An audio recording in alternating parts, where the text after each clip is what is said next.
जय स्वामिनारायण बाळको श्री मुक्त जीवन प्राथमिक शाळा ઈસનપુર ધોરણ 8 વિષય ગણિત આગળના ભાગની અંદર આપણે કેટલાક અગત્યના સૂત્રો અને આકૃતિઓ પરથી આપણે આપણા ક્ષેત્રફળ શોધ્યા હતા। આપણે સ્વાધ્યાય 11.1 એની શરૂઆત કરી છે। તમારી પાસે ચોપડી હશે એટલે પેજ નંબર 171 એમાં પહેલો દાખલો છે।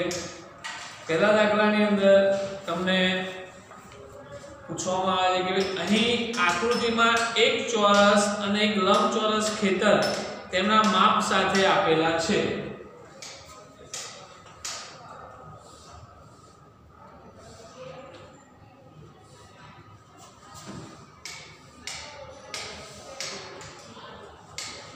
આ ચોરસ ખેતર છે, આ લંબચોરસ ખેતર છે, માપ આપેલું છે 60 મીટર અને આનું માપ છે 80 મીટર।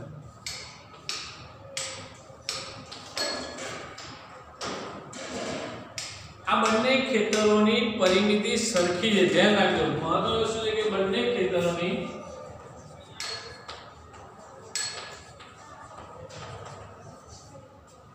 परिमिति सरखी है,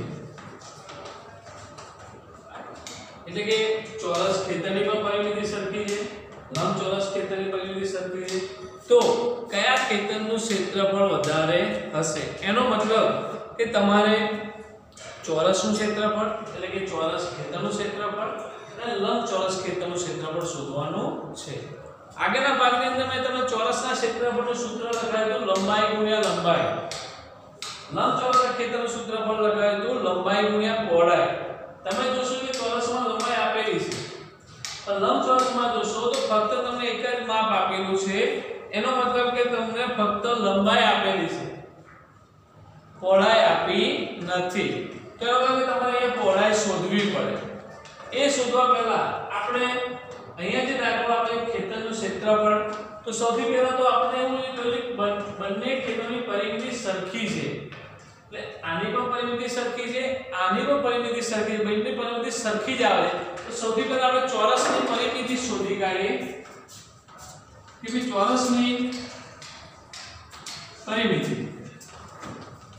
ચોરસની પરિમિતિ તમને સૂત્ર લખાવ્યું મેં 4 ગુણ્યા લંબાઈ, 4 ગુણ્યા લંબાઈ એટલે 4 માપ છે 60, 4 છ 24 આ શૂન્ય મૂકી દો એટલે 240 મીટર। આ શું હોય તમને ચોરસની પરિમિતિ। આ જે 240 ચોરસની પરિમિતિ આવી એ જ લંબચોરસની પરિમિતિ છે, એટલે આપણે હવે લંબચોરસની પરિમિતિ શોધીએ। લંબચોરસની પરિમિતિ એટલા માટે આપણે શોધવાની છે કારણ કે લંબચોરસની પરિમિતિ આપણને પહોળાઈ મળશે, અહીંયા પહોળાઈ આપણને આપેલી છે નહીં। અહીં લખીએ આપણે લંબચોરસની પરિમિતિ, લંબચોરસની પરિમિતિનું સૂત્ર છે 2 કૌંસમાં લંબાઈ વત્તા પહોળાઈ। લંબચોરસની પરિમિતિ એક ચોરસની પરિમિતિ છે કારણ કે બંનેની પરિમિતિ સરખી છે, એટલે લંબચોરસની પરિમિતિ કેટલા લખીશું આપણે 240, 2 લંબાઈ આપણને આપી છે 80, પહોળાઈ આપી છે આપણે શોધવાની। 240 ને આપણે પેલા આ બાજુ લાવીએ 2 ને આ બાજુ લાવીએ 240 ભાગ્યા 2 રહેશે એટલે 80 વત્તા 2 12 × 24 એટલે 120, 2 બરાબર 120 ઓછા 80 અને 120 માં કેટલા આવશે 40 મીટર। એનો મતલબ કે લંબચોરસની જે પહોળાઈ છે એ લંબચોરસની પહોળાઈ કેટલા મીટર આવી 40 મીટર। હવે તમારે ચોરસનું ક્ષેત્રફળ શોધવાનું છે અને લંબચોરસ ખેતરનું ક્ષેત્રફળ શોધવાનું છે, અને એ ક્ષેત્રફળ શોધ્યા પછી કોનું ક્ષેત્રફળ વધારે છે એ આપણે જોવાનું છે। ચલો આપણે પહેલા ચોરસ ખેતરનું ક્ષેત્રફળ શોધી લઈએ।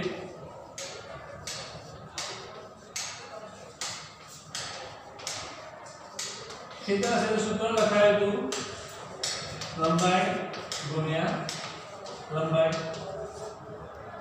લંબાઈ આપી દઈએ આપણને 60 60 ગુણ્યા 60 छाया 36 एक ने का 200 મૂકી દેવાના મીટર સ્ક્વેર લંબચોરસનું ક્ષેત્રફળ શોધી કાઢીએ લંબચોરસ ખેતરનું ક્ષેત્રફળ એનું સૂત્ર આવશે લંબાઈ ગુણ્યા પહોળાઈ લંબાઈ 80 મીટર છે પહોળાઈ 40 મીટર છે 80 ગુણ્યા 40 8 ચોક 32 200 મૂકી દો 200 મીટર સ્ક્વેર તમે જુઓ છો કે બંનેની અંદર ચોરસ ખેતરનું ક્ષેત્રફળ 3600 મીટર સ્ક્વેર છે લંબચોરસ ખેતરનું ક્ષેત્રફળ 3200 મીટર સ્ક્વેર છે આ બંનેની અંદર તમે જોશો તો કોનું ક્ષેત્રફળ વધારે લાગે છે આપણા ચોરસ ખેતરનું ક્ષેત્રફળ વધારે છે બરાબર જો લંબાઈ પણ બંને આપી દીધી હોય તો આપણે ડાયરેક્ટ શોધી શકીએ પણ આપણને અહીંયા ચોરસની ખેતરની પરિમિતિ આપી છે લંબાઈ પણ લંબચોરસની અંદર પહોળાઈ આપી હતી નહીં તો સૌથી પહેલા પહોળાઈ શોધવી પડે પહોળાઈ શોધ્યા પછી એના ક્ષેત્રફળ બંનેના શોધ્યા બંનેના ક્ષેત્રફળ શોધ્યા પછી ખબર પડે છે કે ચોરસનું ક્ષેત્રફળ સૌથી વધારે છે એટલે આપણો પ્રશ્ન છે કયા ખેતરનું ક્ષેત્રફળ વધારે છે તો ચોરસ ખેતરનું ક્ષેત્રફળ વધારે છે એટલે બીજો એક પણ દાખલો છે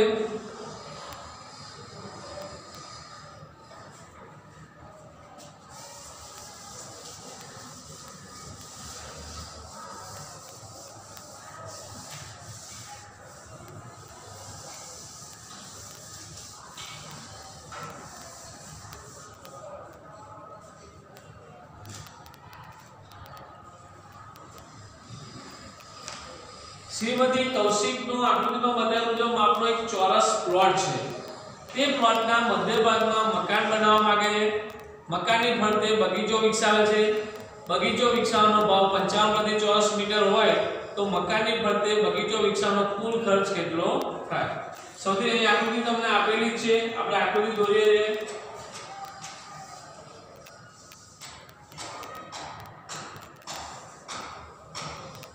આ એક ચોરસ પ્લોટ છે ચોરસ પ્લોટનું માપ આપ્યું છે 25 મીટર એની વચ્ચે લંબચોરસ ખેતર છે સોરી લંબચોરસ મકાન આપ્યું છે આ મકાન છે આ બગીચો છે 20 મીટર આ છે 15 મીટર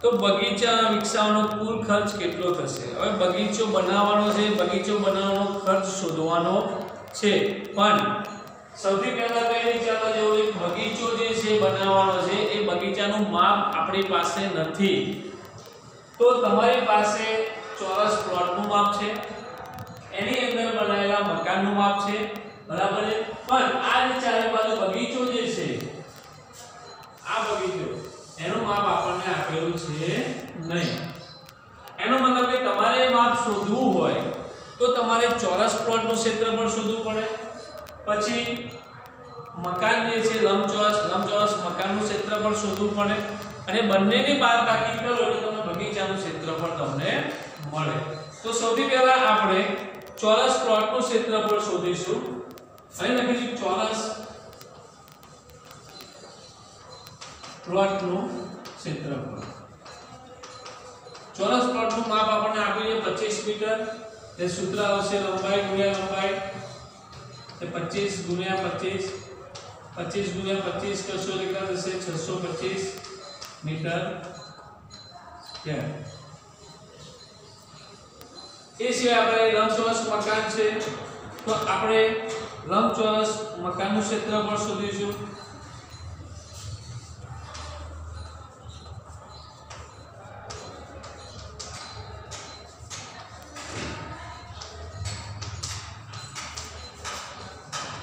એનું સૂત્ર છે આપણે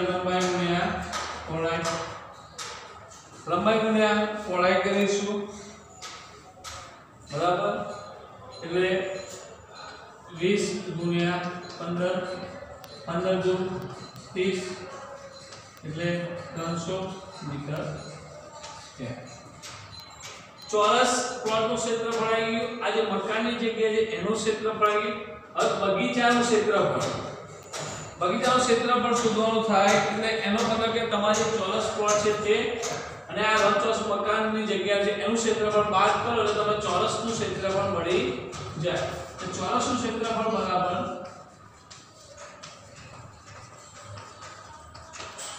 કેટલું માપ છે 625 ઓછા 300. 625 માંથી 300 બાદ કરીશું એટલે 625 માંથી 300 બાદ કરીએ આપણને કેટલા આવશે 325 મીટર સ્ક્વેર. એનો મતલબ કે ચોરસ જે બગીચો છે ચોરસ નહીં બગીચાનો આપણો જે બગીચો છે એ બગીચાનો ક્ષેત્રફળ કેટલો આવશે કે ભાઈ ચોરસ પ્લોટમાંથી લંબચોરસ મકાનની જે જગ્યા છે એની બાદબાકી કરશો એટલે 325 મીટર સ્ક્વેર આવે છે. એટલે આપણને બગીચો કેટલા માપનો છે 325 મીટર સ્ક્વેરનો. હવે બગીચો બનાવવાનો છે, બગીચાનું માપ આટલું છે પણ બગીચાનું માપ બનાવવા માટે ખર્ચ છે એમાં ખર્ચમાં તમને એવું લખ્યું છે કે ભાઈ 1 મીટર સ્ક્વેર બગીચો વિકસાવવાનો ખર્ચ 1 મીટર સ્ક્વેર બગીચો વિકસાવવાનો ખર્ચ 55 રૂપિયા. 1 મીટર બગીચો તમારે જો વિકસાવવો હોય તો તમારે 55 રૂપિયા થાય.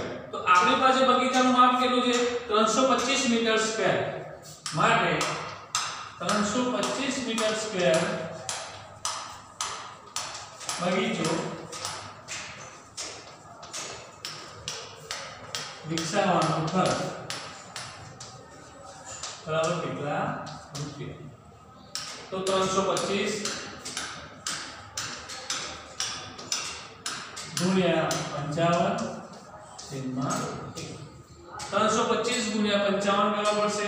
અહીં આપણે ગુણાકાર કરીએ 325 ગુણ્યા 55 એકમ દશકની 0 ભાગ્યા 25 સુધી પડી 2 5 10 11 12 2 1 5 15 16 5 સુધી પડી 2 5 10 12 2 વધી 5 15 16 5 5 2 7 8 7 1 17,875 રૂપિયા બગીચો વિકસાવવાનો ખર્ચ થાય. એનો મતલબ કે તમને ચોરસ પ્લોટનું માપ આપેલું છે, અંદર તમને મકાન લંબચોરસ મકાનની જગ્યાનું માપ આપેલું છે, પણ જે બગીચો છે બગીચાનું માપ આપેલું છે નહીં. તો તમારે ચોરસ પ્લોટનું ક્ષેત્રફળ મકાનની જગ્યાનું ક્ષેત્રફળ શોધવું પડે અને બંને ક્ષેત્રફળની બાદબાકી કરો એટલે બાકી રહેલો જે ભાગ છે બગીચો એનું ક્ષેત્રફળ આપણને મળી જશે. એટલે ક્ષેત્રફળ શોધવાની અંદર બંનેના ક્ષેત્રફળની બાદબાકી કરશો એટલે આપણને બગીચાનું ક્ષેત્રફળ મળશે. પણ બગીચો બનાવવા માટે ખર્ચ જે છે કે ભાઈ 1 મીટરનો બગીચો બનાવવાનો ખર્ચ આપણે 55 રૂપિયા થાય. તો આપણા બગીચાનું માપ કેટલું આવ્યું 325. તો 325 મીટર સ્ક્વેર બગીચો વિકસાવવાનો ખર્ચ કેટલો તો 325 ગુણ્યા 55 એ 17,875 રૂપિયા થાય. આ રીતે આપણા ઘરની આજુબાજુ પણ જો બગીચો હોય અને આપણે બનાવવો હોય તો આવી રીતે એનું માપ લઈને પણ આપણે ઘરે આપણી જાતે એનો કેટલા રૂપિયા ખર્ચો થશે એ પણ આપણે શોધી શકીએ છીએ.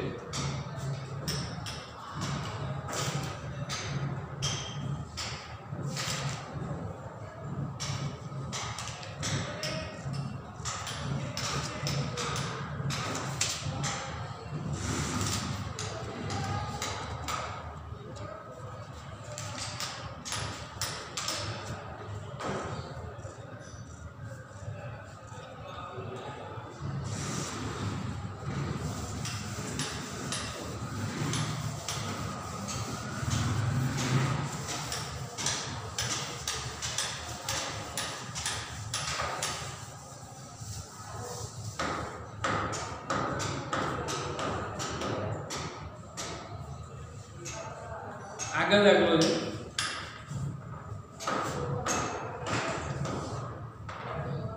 ભોંય તળિયે લગાવવાની એક લાદીનો આકાર સમાંતર બાજુ ચતુષ્કોણ છે.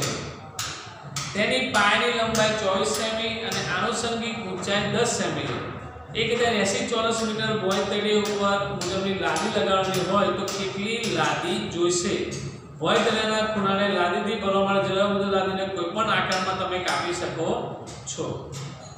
એનો મતલબ કે ભાઈ ભોંય તળિયું જે છે એનો આકાર સમાંતર બાજુ ચતુષ્કોણ છે. તો એનો મતલબ કે સૌથી પહેલા તમારે સમાંતર બાજુ ચતુષ્કોણ જે છે એનું ક્ષેત્રફળ શોધવું પડે. ત્યારબાદ જે ભોંય તળિયું છે એ ભોંય તળિયાનું ક્ષેત્રફળ તો આપણને આપેલું છે 1080 ચોરસ મીટર, એટલે આપણે શોધવાની જરૂર પડશે નહીં. અને એ ભોંય તળિયાની અંદર તમારે ક્ષેત્રફળ જે છે ચોરસ લાદીનું એ તમારે મૂકવાનું છે અને એના પરથી આપણને ખબર પડશે કેટલી લાદીની જરૂર પડશે. આવી રીતે તમે પણ તમારા ઘરની અંદર જે માપ છે લંબાઈ પહોળાઈ માપીને જોઈ શકો છો. ટાઇલ્સ હોય તો ટાઇલ્સનું માપ જોઈ શકો છો અને બંનેનો ભાગાકાર કરીને જુઓ તો તમારા ઘરની અંદર માનો કે રૂમ છે એ રૂમની લંબાઈ અને પહોળાઈ તમને ખબર છે, જે ટાઇલ્સ છે એનું માપ તમને ખબર છે. તો બંનેનું ક્ષેત્રફળ શોધીને બંનેનો ભાગાકાર કરશો તો તમને ખબર પડી જશે કે ભાઈ આપણા ઘરની અંદર કેટલી ટાઇલ્સ જશે. તો એવી રીતે અહીંયા પણ આપણે સમાંતર બાજુ ચતુષ્કોણ જે છે લાદીનું ક્ષેત્રફળ શોધી કાઢીએ કે ભાઈ સમાંતર બાજુ ચતુષ્કોણની લાદીનું ક્ષેત્રફળ.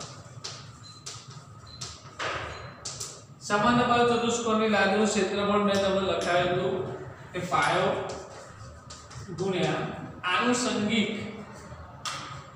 ઊંચાઈ.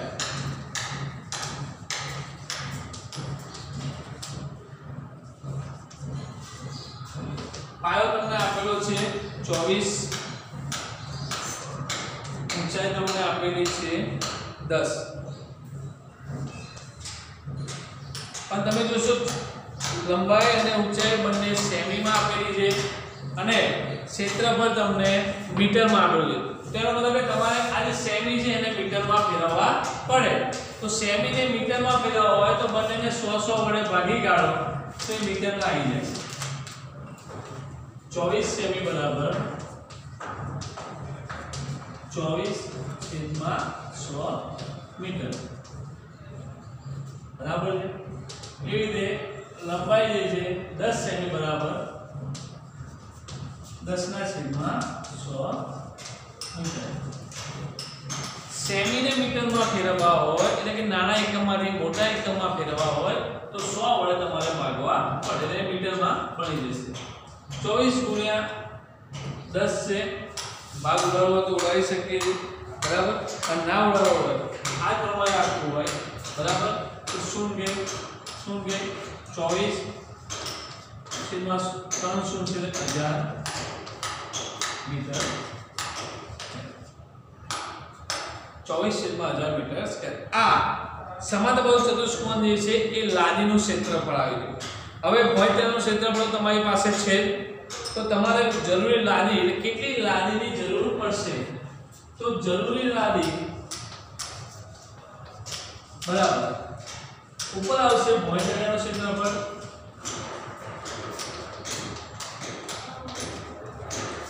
અને છેદમાં આપણે જે છે લાદીનું છે એક લાદીનું ક્ષેત્રફળ.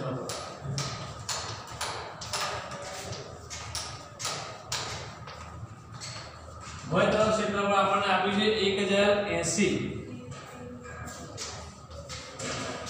અહીં આપણે 24 સિગ્મા આવી જાય આપણે 1000.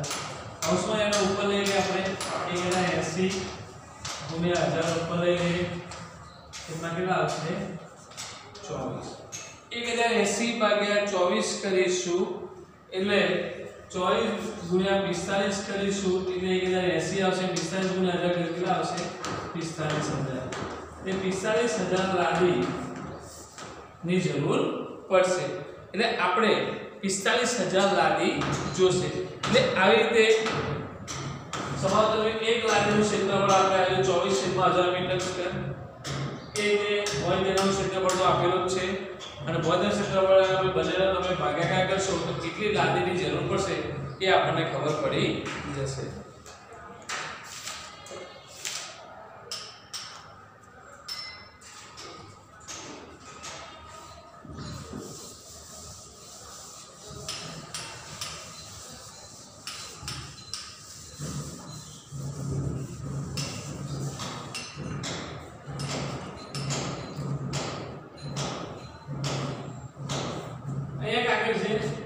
સમલંબ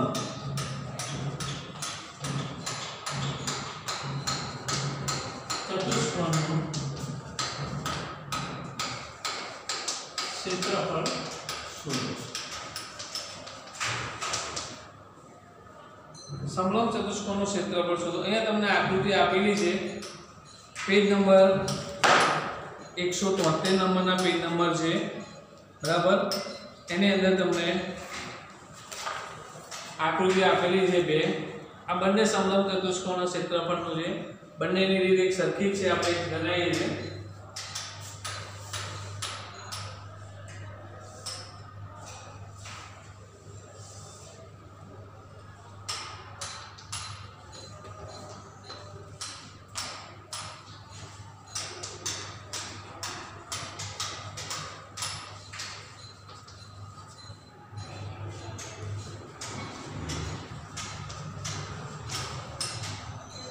બરાબર. આ તમને એક સમલંબ ચતુષ્કોણ આપેલો છે. આ સમલંબ ચતુષ્કોણનું ક્ષેત્રફળ તમારે શોધવાનું છે. સમલંબ ચતુષ્કોણના ક્ષેત્રફળનું સૂત્ર મેં તમને આગળના ભાગની અંદર લખાવ્યું હતું. કે સમલંબ ચતુષ્કોણના ક્ષેત્રફળનું સૂત્ર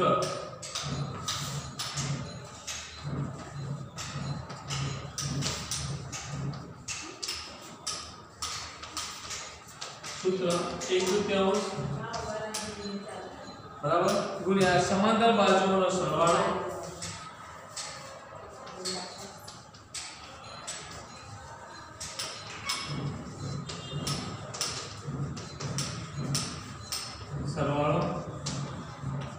ગુણ્યા 1/3 સમાંતર બાજુઓનો સરવાળો ગુણ્યા સમાંતર બાજુઓ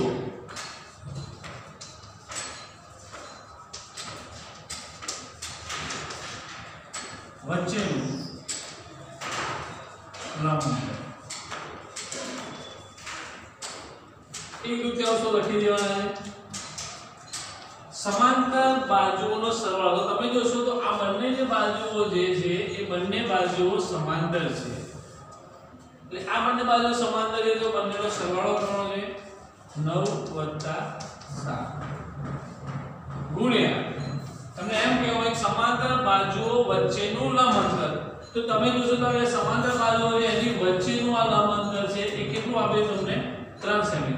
તો ગુણ્યા કેટલા કરશો 3 1/3 9 ને 7 નો સરવાળો કરીશું તો 9 ને 7 નો સરવાળો કેટલો થશે 16 ગુણ્યા 3 8 × 16 8 × 24 સેમી હોય તો સેમી સ્ક્વેર અને મીટર હોય તો મીટર સ્ક્વેર. બરાબર છે. સમલંબ ચતુષ્કોણના સૂત્રની અંદર બીજો દાખલો છે એ પણ આ રીતે જ કરવાનો છે આકૃતિના આધારે. બરાબર છે. એનું સૂત્ર લખવાનું કે સમલંબ ચતુષ્કોણનું ક્ષેત્ર છે 1/3 ગુણ્યા સમાંતર બાજુનો સરવાળો ગુણ્યા સમાંતર બાજુ વચ્ચેનું લંબ અંતર. સૂત્ર યાદ રાખવાનું છે. સૂત્ર આવડતું છે તો તમે દાખલાનો જવાબ ગણી શકશો. બંને બાજુઓ સમાંતર છે તો બંને બાજુ સમાંતરનો સરવાળો કર્યો ગુણ્યા એમની વચ્ચેનું જે લંબ અંતર છે એ લંબ અંતરનો આપણે અહીંયા ગુણાકાર કરશું. લંબ અંતર 3 છે. બંનેનો સરવાળો થાય છે 16 ગુણ્યા 3 બે ભાગ ઉડી કે 8 × 16 તો કેટલા છે 8 × 24. જવાબ કેટલો આવશે 8 × 24 સેમી.